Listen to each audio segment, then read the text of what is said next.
admissions offices in the United States use holistic evaluation.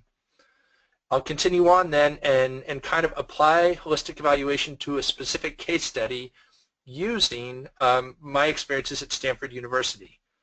And then finally, I'll end with some tips on what holistic evaluation means for you, students that are about to enter into the application process. So I would say let's see how this goes, and I'm ready to jump right into our first thing, which would be defining holistic evaluation. See, switch the screen.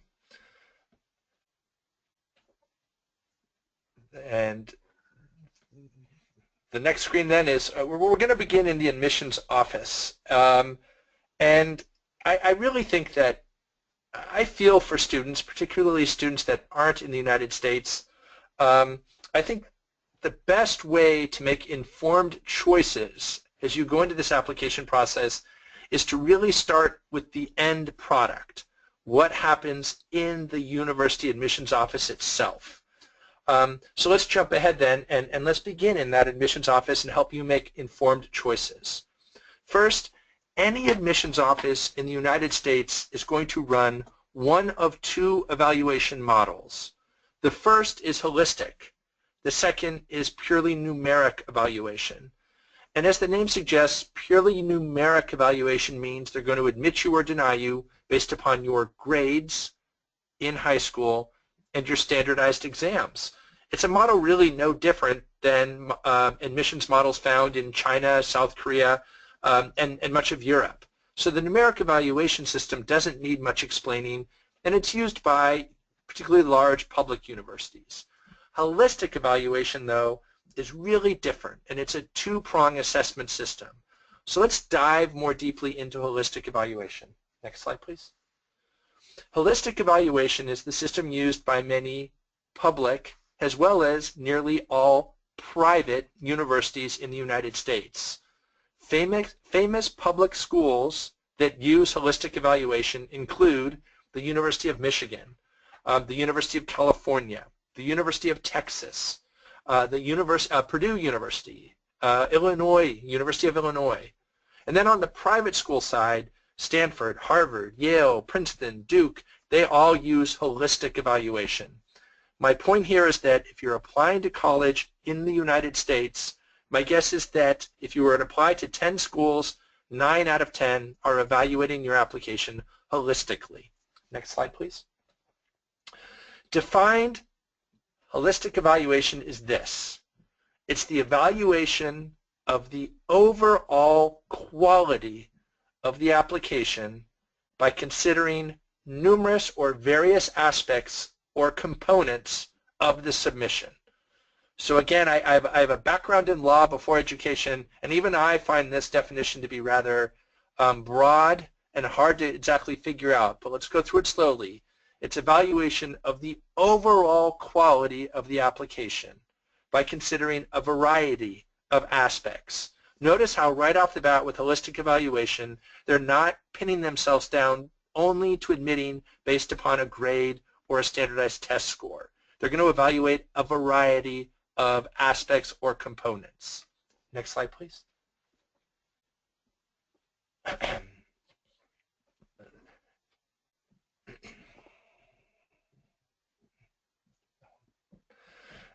The first step in holistic evaluation is no different than numeric evaluation. At both universities I worked at, Santa Clara and Stanford University, we always started with grades. Grades are the first impression, and if anyone out there is a runner, it's like the first hurdle you have to get over to continue the race. If I glanced down at a transcript to a student who was applying to Stanford, and I thought that the grades really were not up to par, I thought the grades were a bit low for the standards that Stanford had set, to be honest with you, the applicant was in trouble of being put into the deny pile very quickly. I would also look at other first impressions like standardized test scores and some other things. Next slide, please. The numeric piece of the evaluation puzzle involves looking at grades, looking at testing, and also looking at how rigorous the student's curriculum was within the context of the country they were applying from.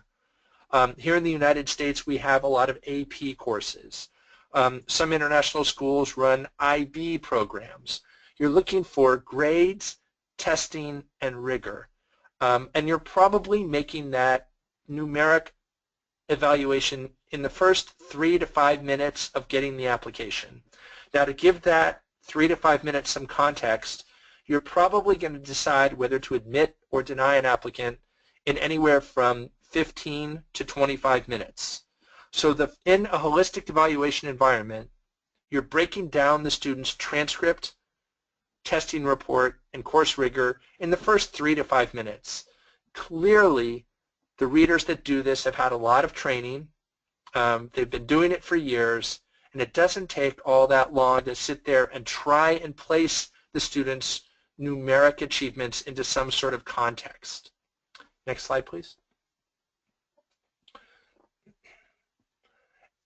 After numeric evaluation, now you're getting into the interesting, fuzzy, and confusing part of the evaluation process.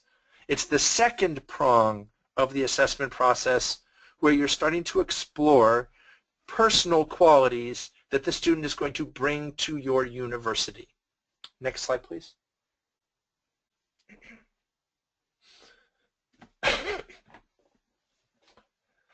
Now, these personal qualities can really vary based upon the university and what they value. So, for example, for a time I worked in the admissions office at Santa Clara University, which was a Catholic university. Santa Clara valued students that had done service work, that showed commitment to their community and making their community a better place. So at Santa Clara, you know, purpose, passion, and meaning in life was certainly very important to them. At Stanford, they were looking for kids that were more entrepreneurial, kids that perhaps were prone to invent things or explore ideas at a level that was normal, at a level that went beyond what happened in the classroom. At Stanford, they called that intellectual vitality, a student that took ownership of their learning, a student that never confined his or her learning to a textbook. Other things you looked at in the evaluation process, challenges met and overcome. For some, 16 and 17-year-olds out there, life has not been easy. They have not been handed too many things. So you were always looking for those students that exhibited grit, the ability to kind of meet a challenge and overcome a challenge. You were looking for character. You were looking for leadership. The best way I can describe this is for many universities in the United States, when they admit you, they're inviting you into their home, into their house. And it's not enough just to say, I'll invite you into my house because you have good grades. They're looking for more than that. They're looking for someone that they actually feel a connection with.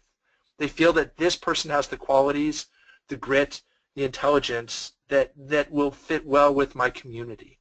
So you see it's a two-prong assessment with holistic evaluation. There's the academic, numeric factors, but then there are these fuzzy, intellectual, and kind of personal factors that the school is trying to measure. Next slide, please. So, various aspects. It's really, really tough. We're going to take a look at what Stanford, Santa Clara, and the University of Michigan said or came up with when they were exploring or trying to develop their holistic model. Next slide, please.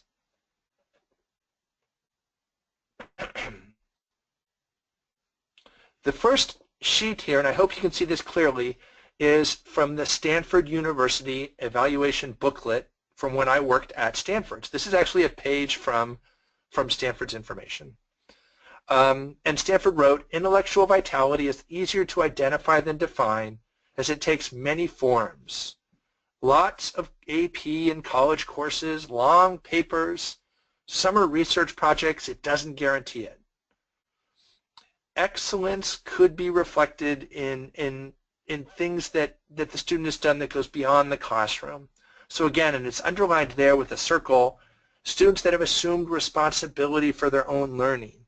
They've shown maturity and self-discipline in the fulfillment of a project, often well beyond the limitations of a school assignment.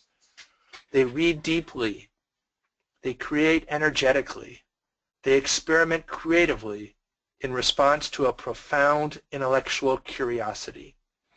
They're original thinkers, and they show us how they do it. In other words, Stanford is saying with this little segment of their evaluation process is, we're the type of school that's going to free up students and allow them to kind of research and look at some things. If you're not the type of student that thinks that way, you're probably not right for us. Intellectual vitality is for those students that have that really kind of got this profound curiosity, and they're going to pursue that curiosity on their own even. That's what Stanford valued. Let's look at the next university and see what they valued on that second prong. Not the numeric piece, but the holistic piece. So the next slide, please. This is an example of a student, of a college that valued really values. When they went beyond just numbers and started to look at the student, they were looking for essay answers or evidence that the student was committed to ideals. Involvement in community service was important to the school, church activities, family responsibilities. I think you're picking up, hopefully you're picking up on very quickly that this is a page from a university that would be Catholic, and therefore they're looking for students that have shown thoughtful engagement with society. They're doing things, they're volunteering, they're committed to helping, they're committed to making their community a better place. Therefore, this is an example of that second prong for a university like a Georgetown, a Notre Dame, or a Santa Clara that's going to value those things. I think we're going to take one moment now, and there's going to be a poll that comes up, and I encourage you to answer.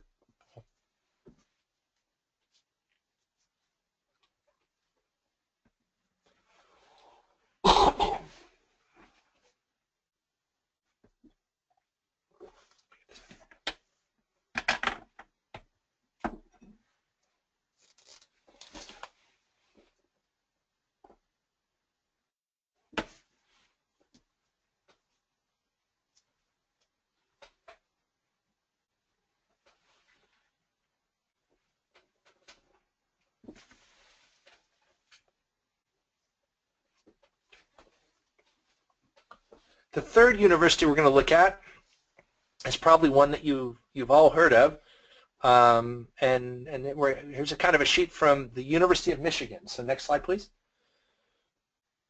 And let's take a look at how Michigan went beyond just numbers. So slide before. There we go. Hold on. Okay. Michigan was looking for students that showed curiosity. I love this, playfulness, the ability to see thinking and learning in the writing, creativity, tolerance of uncertain, passion. These are all things that Michigan valued that went beyond numbers, and they were looking at the essays and other factors to try and figure these things out. Next slide, please. When it comes to holistic evaluation, I think the Dean of Admissions at Duke University said it best when he said, holistic evaluation is nuanced, subjective, and personal. It's not going to be the same for every college. What Duke values might be different than what Stanford values. What Michigan values is going to be different than what Santa Clara values. And that's how holistic evaluation, I think, can confuse or confound international students. They might say to themselves, boy, I have perfect grades. Why was I not admitted to Michigan, but I was admitted to Duke? Or, wow, I have excellent SAT scores and perfect grades, and I still did not get into Stanford. Because with holistic evaluation, there's that second prong where the school is trying to figure out things that go well beyond the numbers. And with Duke, the dean went on to say, evaluating an application is a fine art. And again, I want to emphasize that word art. It's not like it's a machine where you're punching numbers and grades into the machine and the machine says yes or no. There's human beings that are going to be reading your application. There's human beings that are going to be looking at your life and your life decisions and story, and then making a decision on whether or not that story fits well with the university's values.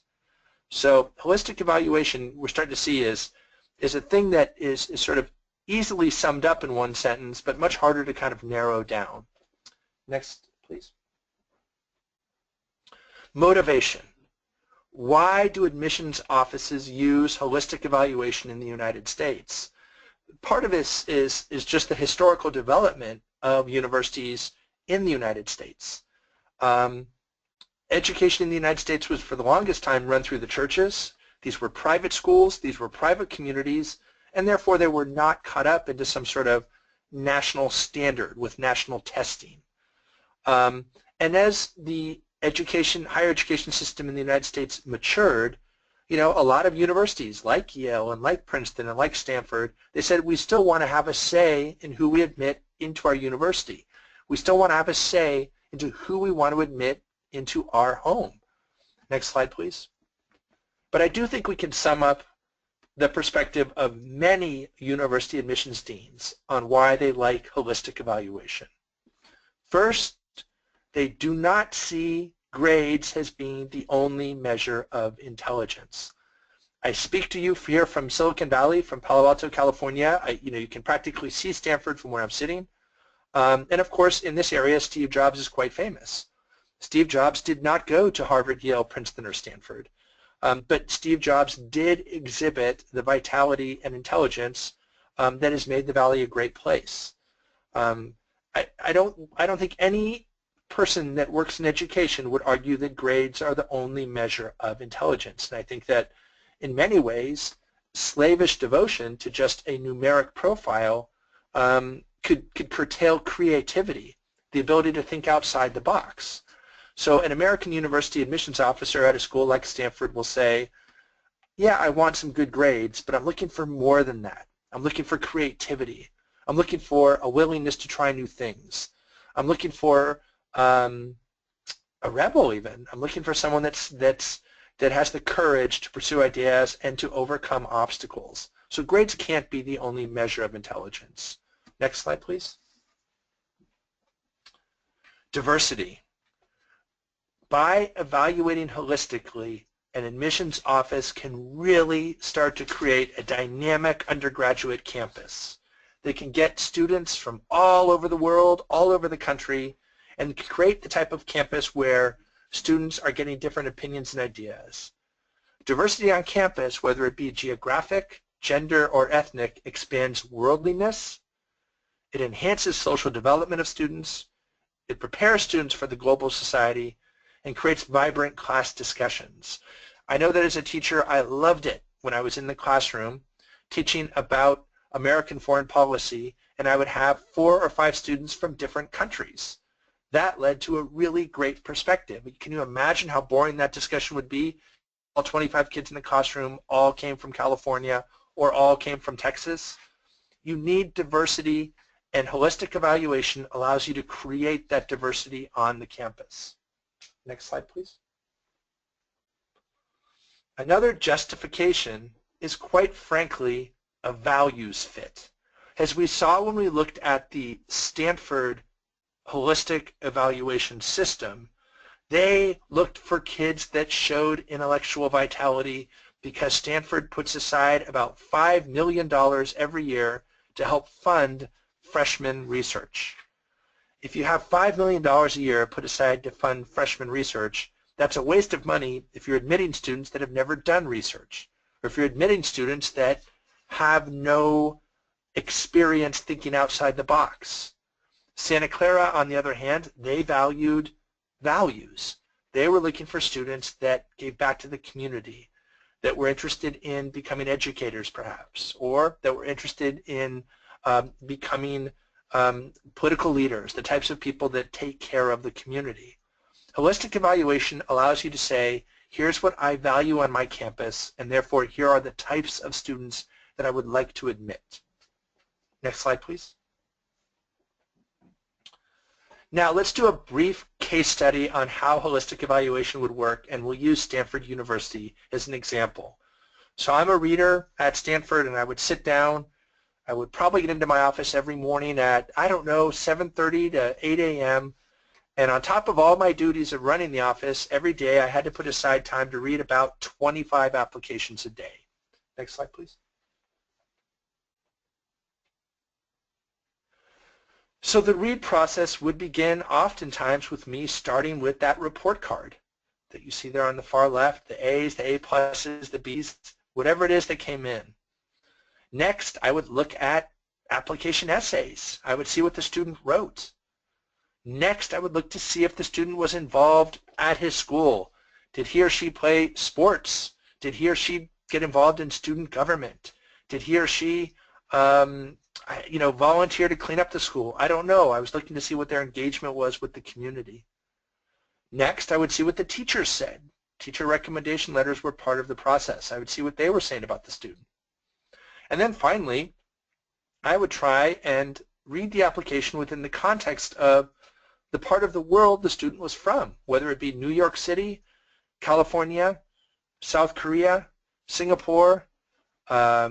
These were things I would look at to try and get a feel for that student, where they were from, and what they would bring to my campus. Next slide, please. So let's look there. I'd start with the high school rating. I would look at basically what classes did the student take. I would look at did they take hard courses? Was it a rigorous course load? Was there a class rank? What did the transcript look like? How strong was this student? Next slide, please. After breaking down that numeric profile, then I went into vitality. I would read the essays. I would look to see what the student did in terms of their activities. I would try and see if they've taken significant responsibility for their learning. Did they show maturity or self-discipline in the fulfillment of a project?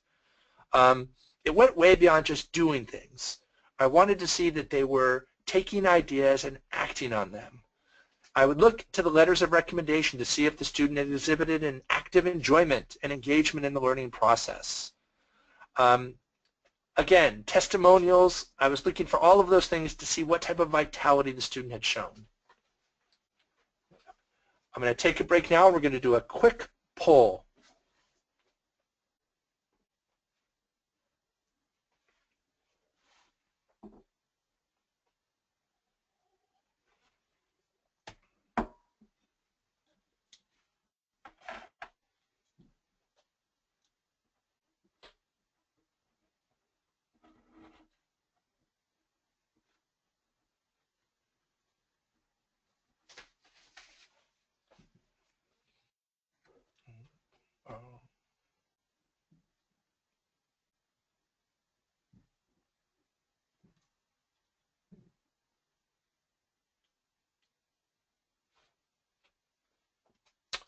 All right, I think we'll continue on now. After intellectual vitality, after I was breaking down those application essays, after I was looking at the activities that the student talked about in the application, I next moved on. Next slide, please. And I moved on now to non-academic things. I don't know, what was the student doing outside of the classroom? Were they athletes? Were they student officers? What role did that student play in the community? Quite frankly, at a school like Stanford, it wasn't just enough to admit a smart student. I wanted also to admit leaders. I wanted to admit students that would come onto my campus at Stanford and not be intimidated by all the great students and teachers that surrounded him or her. So I was looking for those students that had taken on leadership roles at their school and were going to come to my campus and take on leaderships as well. They were going to be involved in the campus. I personally think that any college campus that's quiet, that's not a great learning environment. I want my college campus to be filled with vibrant discussions. I want my college campus to be filled with rowdy students cheering on the basketball team. I want my college campus to have a vibrant music scene going on. I don't want students that are going to just be sitting in the library. I want a vibrancy there. So I would look at the non-academic involvement as well. Next slide. Finally, and this is a big piece of the American evaluation process and the holistic evaluation process, is I would look at the teacher support. When you apply to a university in the United States, more likely than not, you'll be submitting 2 teacher recommendation letters. And from those letters, I was always looking for strong, clear evidence that you as an applicant, you as a student, were an engaged member of the classroom community, that you talked, that you asked questions, that you showed an intelligence that left the teacher thinking, wow, this might be one of the top kids I'm teaching this year. Those letters of recommendation really were really important in helping me figure out what you would bring to my school beyond just the grades on the report card. Next slide, please. Finally, many universities then in the United States have what's called the committee system. So I would read your application, I would take all of my notes, and then I would go into the committee and I would advocate for an admissions offer for the applicants that I had chosen. When I'm doing that, I'm pulling information from the application that you submit that goes way beyond just the report card. I'm going to read quotes from your essays. I'm going to read out your essay out loud, perhaps the whole thing. I'm going to read quotes from the teacher recommendation letters. These are all the things that I'll be doing, and then finally your application's put up for a final vote. So you're seeing that this holistic process is long, time-consuming, and it involves everybody in the admissions office deciding whether they're going to admit you or not. And quite frankly, whenever I went to committee, grades, SAT scores, ACT scores, if you made it to committee, that was no longer the issue. The numbers looked great. Now it was going to be, what do you bring to my community? And we would really battle it out in committee. It was almost like a court of law where you were going back and forth. Next slide, please. So hopefully you have some insight on that messy creature that we call holistic evaluation, a 2-pronged evaluation process that involves numeric and personal factors. Hopefully you understand that the universities are going to vary what personal factors they value. That's why when you apply to 10 schools in the United States, you might get admitted to 5 and denied by 5. It's not going to always be easy to predict. Finally, hopefully understand why the universities embrace holistic evaluation in the United States. The main thing being, in the United States, the admissions offices don't think it's all about grades. The next thing being, they really are trying to create a type of community on their campus. So keeping that in mind, let's think about tips and strategies. For those of you about to go through this, you got to understand that every school is going to have a unique evaluation process. That's why you don't just apply to one university. You usually, I would say on average, kids in the United States are applying to anywhere from 6 to 10 universities. Applying to just one could be, quite frankly, professional suicide. You could be really setting yourself up for a disappointment. In terms of transparency, if the decision is a deny, you'll never exactly know why. And quite frankly, it's usually not anything you did wrong as much as the university saying they don't quite see the fit. Also, don't look for consistency. Like I said, you could apply to Duke and Stanford, one denies you, one admits you, and you'll never, that's just how it's going to be. Your essays, your activities, the diversity you bring to the school is a better fit for one than the other. Next slide, please.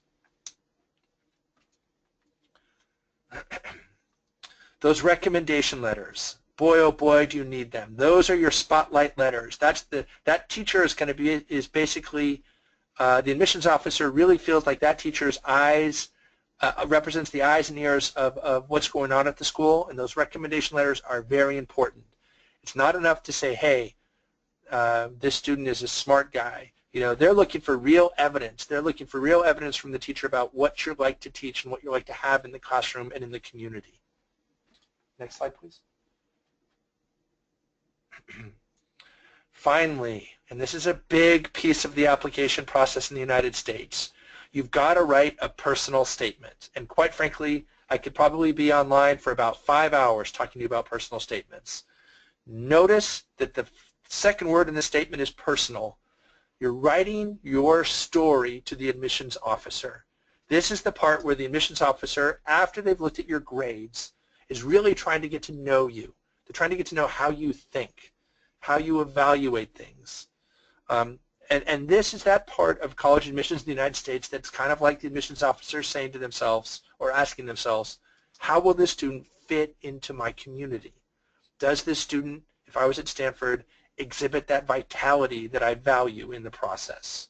So that personal statement, 250 to 500 words or so, sometimes they get up to 550, that's a big part of the application process in the United States, and it takes up much of September in the evaluation process. Next slide, please. The biggest tip, hopefully, that you're seeing when it comes to holistic evaluation is that it's important for students to show vitality. And vitality is something that goes well beyond just good grades. It gets into kind of being interesting. I encourage you, and I encourage all students, to follow passions. If they find a subject in school that they're passionate about, and whether that be dance, whether that be the guitar, whether that be physics, whether that be history, you've got to follow that passion to a depth that goes beyond just what you learn in the classroom. Try out things. In the summer, that's not a time to do nothing. The summer is a great time to show vitality and explore things. Vitality is something that you have to work for and work at, and sometimes just getting a job shows that vitality. It could be, for my students that hope to one day run a business, well, start working. See if you can learn about how to run a business by getting in there. So you want to show vitality, and those are the types of students that American colleges really value. Next slide, please. What's ahead for you? How can you best prepare if you're applying to colleges this coming fall of 2016? A few tips. First and foremost, always take the time to research your colleges. Try to figure out what it is that those college values, what it is those colleges value. When they read holistically, what are they going to be looking for? Get organized. Brainstorm ideas when you're thinking about your essays. Register for those tests. Come August 1st, you can create an account to start on the Common Application. And if possible, online or in person, try and visit some colleges so that you get a better feel for that holistic evaluation process that, again, is individualized for each college. Okay. How can student help you out on this? Okay, perfect. So I'll take over. This is Ajay, and again, Martin, thanks for sharing your insights and spending time on Saturday evening here in the United States. So as I had shared with everyone before we get into Q&A, how can student platform help everyone? It's primarily through Objective Insights, which is free. Anyone can come and ask questions. We have very experienced set of counselors who have devoted their time and are devoting their time to help students answer those questions. We have a number of free tools. And then lastly, if people need additional help, like with high quality counselors, which are vetted by us to make sure there's objective insights, help, and quality help that parents and students anywhere in the world can get. So with that, thanks again, Martin. And what we're going to do is now answer a number of questions. I'm going to ask Martin some of the questions that have been submitted online. If you have other questions, please do submit it, and you can even ask after the webinar on the platform itself. So Martin, one question we have is, a student as an international student, what are some of the things I need to consider when applying to U.S. colleges? I think that as you're researching your colleges, I think first you have to recognize that there's over 3,000 colleges in the United States. They're all quite different, and they all have different areas of expertise. And so you have to understand that. As you're researching the colleges, please don't just look at some random ranking system. The random ranking systems won't necessarily tell you what it is that university values. So let's say, for example, you're an international student that's incredibly interested in the field of finance, and you envision yourself one day working on Wall Street in New York City. Certainly a school like Penn and the Wharton School could be a great fit for you, but also there's schools like Fordham, New York University, positioned in New York, that have great connections into the field of finance in New York City. So my first bit of advice to you would be to recognize that rankings really don't help out all that much in the process, and it's up to the student to really dig more deeply into understanding all those schools out there and how many options you have. And I think that's why we have counselors here to help you. I think that that's one of the most common mistakes I make with students. I'm sorry, one of the most common mistakes that I see students make, which is a college list that really doesn't make much sense, a college list that doesn't really connect them at all, connect values of the student with values of the university. Perfect. Moving on to next question, Martin, and this is question coming out of India, but I'm assuming applicable to number of international countries. Is there any substitute for AP course in India because it is costly for me in India to take them? Yeah, I think that's a great question. And the first thing you should understand is that you're not going to be punished for not taking those AP courses because, quite frankly, every applicant is judged within the context of their school or their environment. So if you're in an environment or at a school where APs are not offered or APs are overly expensive, then the reader will sit there and say, okay, that's just fine. It doesn't mean, though, we're going to let you off the hook. By that I mean you still have to show vitality. You know, if you can't take an AP course, is there anything else that you can do that can show that vitality? Can you read on your own? You know, can you take an online course? I think MIT and Stanford both have tons of online courses that I don't believe cost anything. So you're not going to be punished for not having AP courses. Trust me, you'll be read individually within the context of your community. At the same time, I do not excuse you from showing vitality. So go out there and find some other ways to show the universities that you're passionate about a subject and you're exploring it deeply. Next question someone submitted, what's the student website? And it's pretty simple. It's www.student.com. I know the spelling is a little bit different, but it's an interesting spelling. So again, it's www.student.com. And as after the webinar, we'll send a thank you note to all of you who have joined. So I'll also make sure that we provide that link. Next question for Martin, and I believe you had mentioned this in your webinar, Martin. One question is, how many universities should I apply to as an Indian applicant? So the question is if I'm an international applicant. Sure. Well, first of all, I'm going to assume that cost is not a huge issue, that you're able to kind of afford the applications.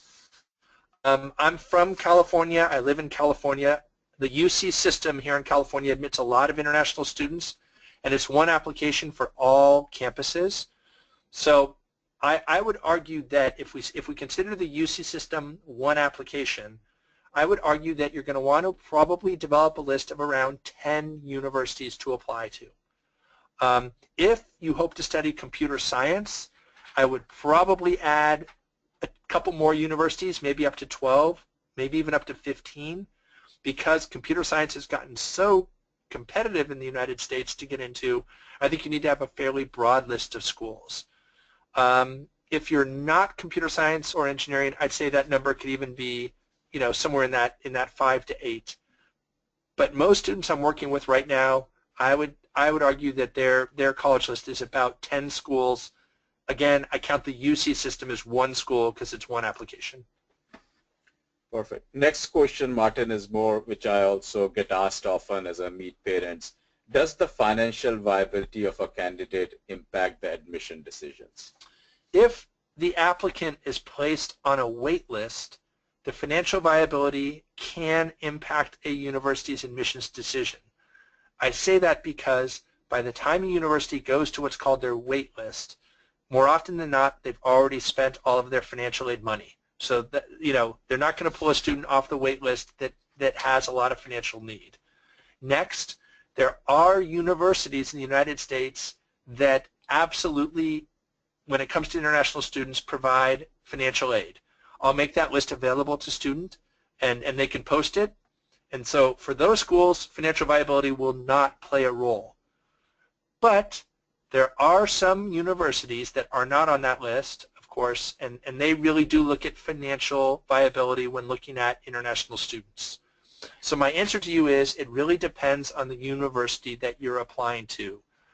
Through the student portal, we'll make public the list of American universities that are there to provide financial aid to international students.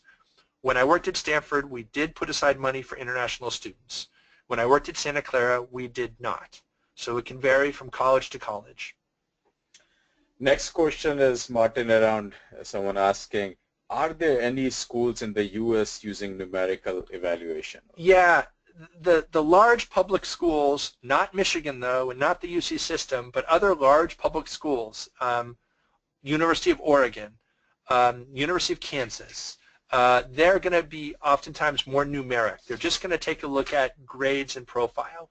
Perhaps perhaps the SUNY system in New York. So yes, some of the very, very large public schools, they're just purely numeric. Cal Poly San Luis Obispo in California is another one, a public school that's an engineering school. These are generally schools that get so many applications that they just kind of run a computer program. The best clue that you're applying to a university that's running a numeric model is that they have no essays for you to write, they do not require letters of recommendation, or the essays that you're writing are under 200 words. You know you're looking at a holistic evaluation system when the college is asking for letters of recommendation, when they're asking you to write many letters, when they're asking you to write many essays or things like that. That's a great question, but I would still say that on any given list, a big chunk of the colleges are going to be holistic, not numeric. Next question. Yep. Next question, Martin, is, do universities have quotas for international students? Yeah, another great question. And quite frankly, I don't think that there's necessarily a quota for international students per se, but I will say that there's going to be a quota for international students that have financial need. By and large, in the United States, quotas are kind of illegal. You try and shy away from them. At the same time, let's go back to that holistic evaluation system, and let's go back to that concept of creating a diverse community. So when I did work at Stanford, quite frankly, sometimes we said, let's try and get more kids from this part of the world or that part of the world. Let's try and bring those voices onto our campus. So in that way, while it wasn't a quota, there would be parts of the world some years that we would want to try and get more kids from than other parts of the world. And it's all about trying to create kind of that diverse undergraduate campus feel. I think next question, Martin, and we'll take one or two more questions, everyone. Great questions and amazing participation by all of you. But remember, you can ask these questions on the platform anytime. We have Martin and a number of counselors who are going to answer the question. We'll make sure you get the information. But today I think we're going to take a few more and then wrap up. So next one, Martin, is from a student who's saying, I'm thinking of doing my grade 12 in the U.S. I'm currently in 11th grade. Will it help me in college? Well, I mean, it could help you in a couple of ways. In one way, it's just going to prepare you culturally for the transition. In another way, it could help you because, quite frankly, during that 12th grade in the United States, you're going to be interacting with teachers, more likely than not, Americans. They're far more prepared to write those letters of recommendation that you're going to need. Finally, I think that sometimes if you're bringing great grades into the United States and then you continue to get great grades in the United States, the reader at the university will be like, okay, this student's on top of things. This student has shown to me that they can perform in two different cultures. So it could help you in that way. It's certainly not required, but I could see why some kids have come to the United States for 1 year to prepare.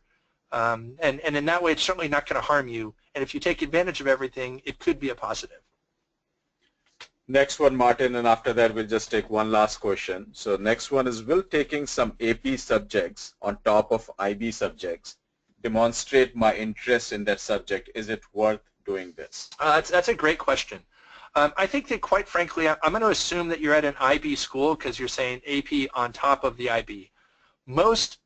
Every reader I've ever known basically has thought that they think very highly of the IB program. It's a great program. When I began my career as a teacher, I was an IB teacher. I don't think you need to add AP on top of IB. What I do love about the IB is that extended essay topic. Boy, that shows vitality. I would say try not to add more academic numbers on, but try and think about those IB topics that you really love and see if you can explore those topics in a more in-depth fashion. I think that taking an AP test or an AP course on top of that or self-studying for an AP test won't necessarily help you that much, in part because the IB is so highly respected at every admissions office I ever worked in.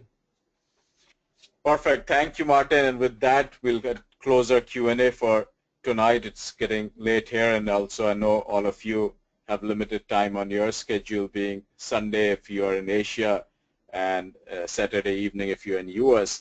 So with that, we are going to conduct one last poll and thank Martin for joining tonight, as well as thank all of you for taking time to participate in our first webinar.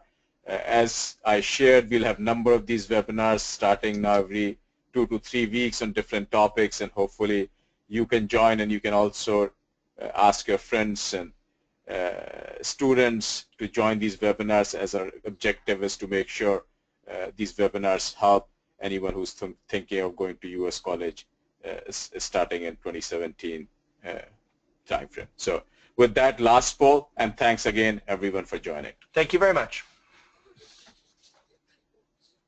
Sorry, I think I just told we have 3 polls, so if you guys can just take 2 minutes more to provide us some feedback, and with that, we'll close our webinar session. And thank you again.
Great. So thank you again, everyone.